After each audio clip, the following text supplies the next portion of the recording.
Question 1. The narrator provides the clause, "That was as much a matter of course as breathing," in lines 9 and 10, most probably as what?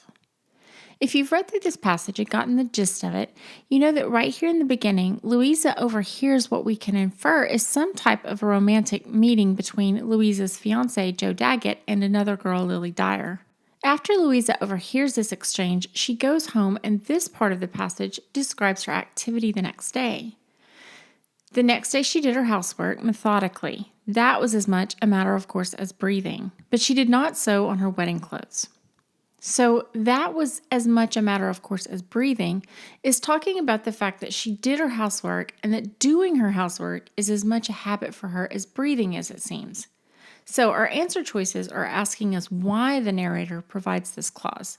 Our first choice is a parenthetical observation that characterizes Louisa. First of all, you should know, if you don't, that a parenthetical phrase or clause does not have to actually be in parentheses. A parenthetical remark is simply a word, clause, phrase, or some such inserted as an explanation or afterthought into a passage that is grammatically complete without it. It can be set off with parentheses, commas, semicolons, dashes, whatever. So what we have here is indeed a parenthetical observation. It's set off between semicolons here, and the thought, the rest of the sentence here, is grammatically complete without it. The next day she did her housework methodically, but she did not sew on her wedding clothes. This clause also characterizes Louisa. It tells us something about her as a character, that she's a tidy or neat person, that she's a person of habit, that even learning about her fiancé's interest in another woman doesn't shake her from her routine of doing the housework that needs to be done. So this answer fits very well. B, a subtle indication that Louisa was too old-fashioned. This answer implies that there's some sort of judgment on the part of the narrator, a criticism that hints that Louisa's actions, doing her housework no matter what, is too old-fashioned. We're required to evaluate the tone of the narrator in order to accept or reject this response. We don't have any diction or anything else here that suggests criticism. The narrator simply tells us that this activity is as natural to Louisa as breathing, but there is neither praise nor criticism implied, so we cannot support this answer. C, an exaggeration for the sake of ridiculing Louisa. We can probably safely assume that this is an exaggeration. To say that something is as natural as breathing is almost always exaggeration or hyperbole. But to say that the narrator is doing it for the sake of ridiculing Louisa has the same problem as the last answer choice. It implies that the narrator has a critical or ridiculing tone here, and that's simply not the case. There is no judgment of Louisa in the narrator's tone, nothing to indicate that the intent is to criticize or ridicule her. So this answer, like the last one, is not supported by the passage. D, a critical commentary that undercuts Louisa's own remarks. And here we have the same problem. No criticism is implied, and nothing about this undercuts anything that Louisa says in this passage. So this answer is completely insupportable. E, an aside to the reader about the importance of habits. This really has the same problem as the last three incorrect answers. This is still requiring us to analyze the narrator's tone, and just as the narrator doesn't criticize, the narrator doesn't praise either. Habits might be important, but we can't know that from this passage. All we can really know is that this habit is somehow important to Louisa, and that doesn't tell us about habits as much as it tells us about Louisa herself, which takes us back to the correct answer, A, because this clause is provided as a parenthetical observation that characterizes Louisa. Question 2, in lines 16 and 17, that she had heard aright refers to Louisa's belief that what? We really already considered this as we answered the last question, in which we assumed that in reading this passage you would have gotten the gist of it. But now let's look back at it and see what that gist is and how we know. The lines in question, in context, come as Louisa is preparing for and having a conversation with Joe about their engagement. She has spent the day thinking about something she overheard between Joe Daggett and Lily Dyer, and now she's decided what to do. The lines read, In the evening, Joe came. Louisa Ellis had never known that she had any diplomacy in her, but when she came to look for it that night, she found it, although meek of its kind, among her little feminine weapons. Even now, she could hardly believe that she had heard aright, and that she would not do Joe a terrible injury should she break her troth plight. So Louisa has heard something that she can hardly believe she heard aright, and she's concerned that she will do Joe an injustice if she breaks her troth plight or her engagement, her promise to marry him. So whatever she heard is a reason to break her engagement. If we look at our answers, we see A, Joe has spoken rudely to Lily, doesn't really make sense. For one thing, there's nothing in Lily's remarks in the first paragraph that seem as if she's responding to rudeness. There's this exclamation and soft commotion, and then Lily sounds as if she has risen, saying, "This must be put a stop to. We've stayed here long enough. I'm going home." None of this sounds obviously like a response to rudeness. And besides that, for Louisa to break her engagement to Joe because Joe was rude to someone else seems a little extreme. Also, later in the passage, after Louisa has broken her engagement to Joe, she notices Lily Dyer as tall and erect and blooming. So she notices Lily's beauty here, not that Lily seems to have had her feelings hurt. We can't support A from the passage. B, she has certainly misconstrued Joe's remarks. Even though she can hardly believe she heard aright, there's nothing to indicate that she really didn't hear correctly or that she really didn't think she'd heard correctly. She goes through with breaking off her engagement to Joe, which indicates that she's actually pretty sure that she heard right. C, she has perhaps spoken too candidly. What she can hardly believe she heard aright doesn't have anything to do with whether or not she herself has spoken too candidly or too truthfully, too straightforwardly. So this answer doesn't really make sense. D, Joe has confessed his love for Louisa. It does not fit the sequence of events here that what she can hardly believe she has heard aright is Joe's confession of love for her, Louisa. For one thing, it doesn't fit at all with the brief description of the exchange with Joe and Lily in the first paragraph, and for another thing, it doesn't make a lot of sense that she would break off her engagement to Joe because he confessed that he loved her. This answer isn't supportable.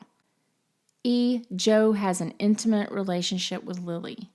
This, of course, is the answer that fits the context best.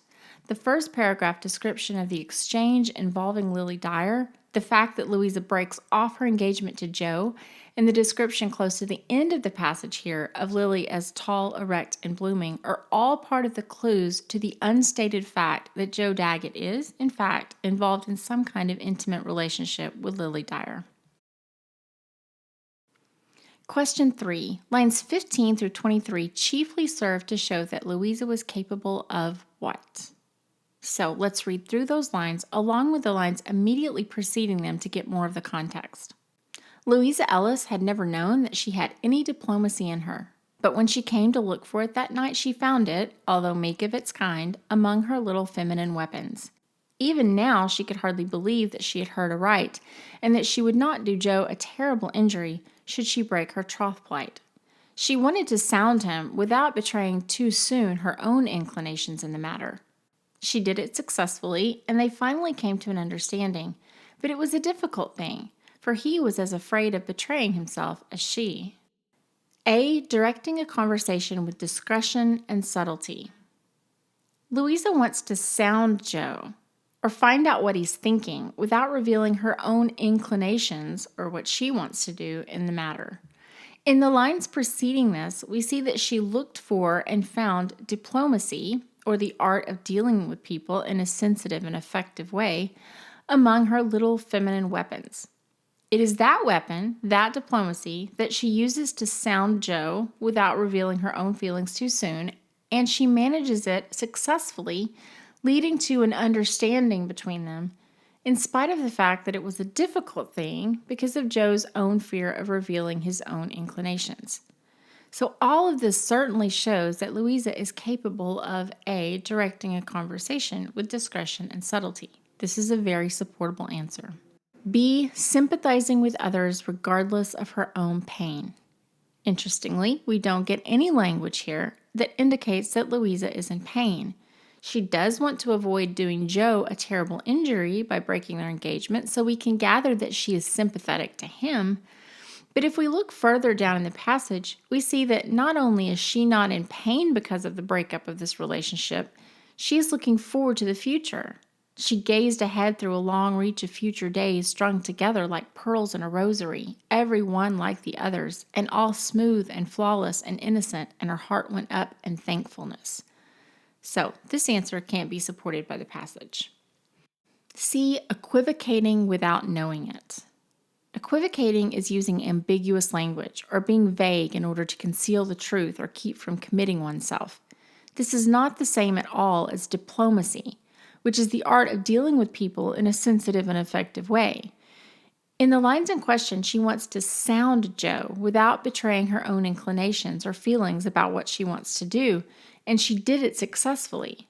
Furthermore, going back a few lines, her diplomacy is something she looked for and found among her little feminine weapons. So Louisa isn't equivocating, she's succeeding at diplomacy, even though it's a difficult thing, and she doesn't do anything here without knowing it. So we can't support this answer. D. Being forceful when the occasion demanded it. Diplomacy is not being forceful. In fact, it's close to the opposite, so this answer is not supported by the text. E. Fluctuating in her resolve, yet maintaining appearances. We don't get any indication that she's fluctuating in her resolve. She is exercising diplomacy to sound Joe and reach an understanding with him, and she is successful. This answer is insupportable as well, and the best response is that these lines show that Louisa is capable of A. Directing a conversation with discretion and subtlety. Question 4. In lines 22 and 23, he was as afraid of betraying himself as she is best interpreted to mean that what? A. Joe feared that Louisa was determined to reject him. It seems clear from the passage that Joe isn't fearful of Louisa's rejection. In lines 28 through 32, he says that he thinks it's better this way, although he would have stuck with her till his dying day if she had wanted to keep on. So he thinks that this breakup is the best idea, and he's honest enough to say it. B. Both Louisa and Joe hesitated to express their true desires. Notice that Louisa wants to sound Joe without too soon betraying her own inclinations or what she wants in the matter. And then we find out that Joe was afraid of betraying himself as she. So this answer is supportable. They're both hesitating to express their true inclinations or desires. C. Louisa was frightened that she had lost Joe's love. No, we don't get anything about Louisa being frightened of losing Joe's love. She doesn't want to betray her own inclinations too soon, and Joe doesn't want to do so either. There's nothing to indicate that Louisa is fearful of losing Joe's love, and in fact, later in the passage, we get that she is indeed glad about being out of the relationship, so we can eliminate this answer. D. Both Joe and Louisa had been betrayed by Lily. This answer is way off base. There's nothing at all to support this. E. Joe feared that Lily had betrayed him to Louisa. There's nothing in Joe's being afraid of betraying himself as she, Louisa, that hints that Joe feared that Lily had betrayed him to Louisa. We can't support this answer either. And the only supportable response is B. Both Louisa and Joe hesitated to express their true desires. Question 5. The dominant element of Joe and Louisa's meeting in lines 11 through 44 is what? So we're looking at this part here all the way through here, and we want to know the dominant element of this meeting between these two. A growing sense of betrayal on Louisa's part. We start off these lines with Louisa meditating, and then we learn that she successfully uses diplomacy to reach an understanding with Joe. And then we see that the understanding that they reach involves breaking off their engagement. And then after talking about it, they part more tenderly than they had done for a long time. They have a last great wave of regretful memory that sweeps over them. And Joe basically says he'll be there if she ever needs him. Her face quivers a little, so obviously she's on the verge of tears. Joe kisses her, and then he leaves. There is no sense of growing betrayal on Louisa's part here. She is successful in negotiating and understanding with Joe. And if we look past these lines, we see that the next morning she feels like a queen who, after fearing lest her domain be wrested away from her, sees it firmly insured in her possession. She sees the beautiful Lily Dyer but feels no qualm. She is happy. So this answer can't be supported. B. Tactfulness on both of their parts. Louisa seeks and uses diplomacy. She doesn't want to betray her own inclinations or what she wants too soon, and Joe doesn't want to either. Louisa doesn't want to do Joe a terrible injury. She doesn't mention what she heard with Lily Dyer. She blames herself, saying that she has no cause of complaint against him, but that she has lived so long one way that she shrinks from making a change. Joe thinks the breakup is for the best, that it's better this way, but he would have stuck with her till his dying day if she wanted to keep on and go through with the marriage. Then they part tenderly. Joe says he'll be there if she needs him. They kiss. Neither of these two want to hurt the other one, but it's clear that they both deep down want out of this relationship.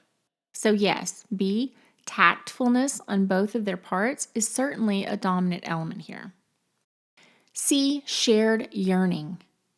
There's only this one moment when the last great wave of regretful memory sweeps over them that might be construed as shared yearning. So it's certainly not a dominant element. Of course, they each have a desire to be out of the relationship with the other, but that's not really a shared yearning.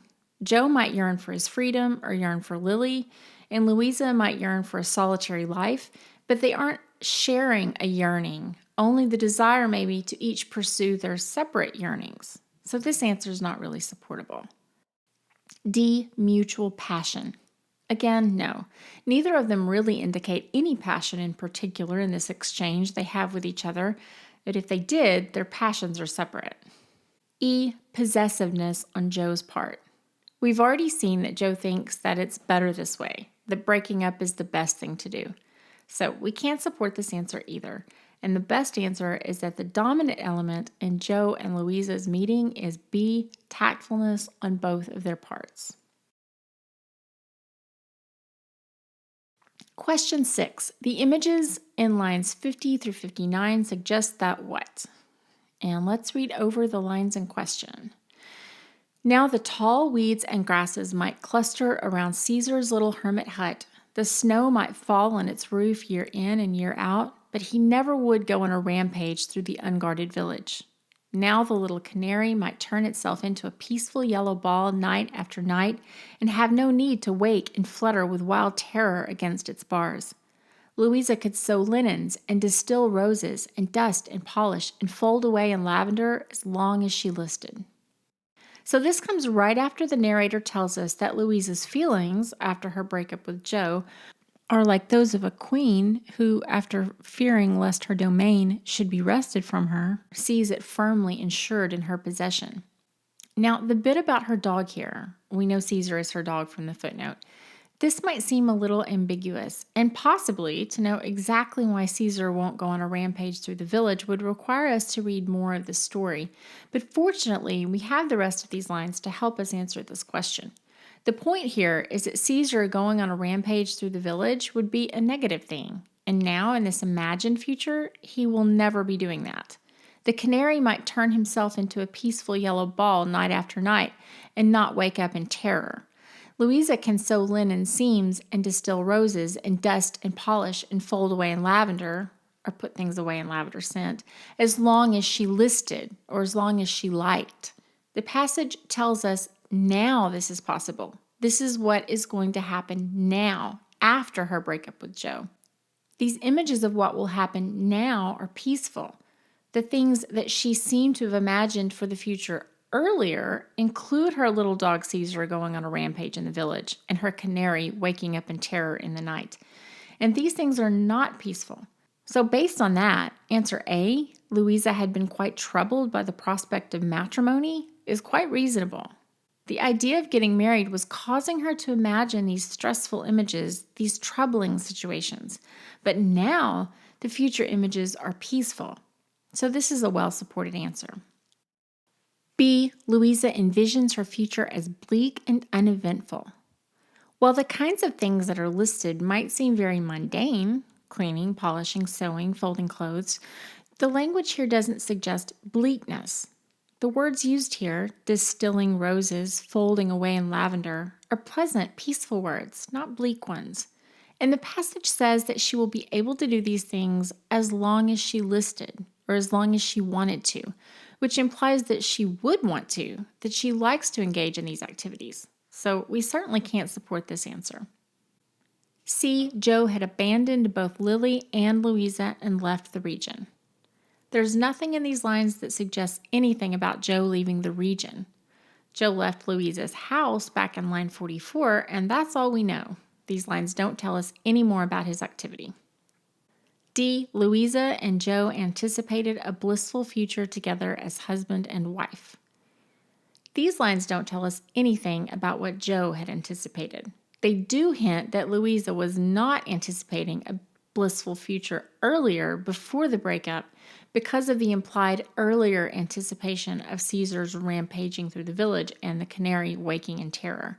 This answer doesn't fit with the passage.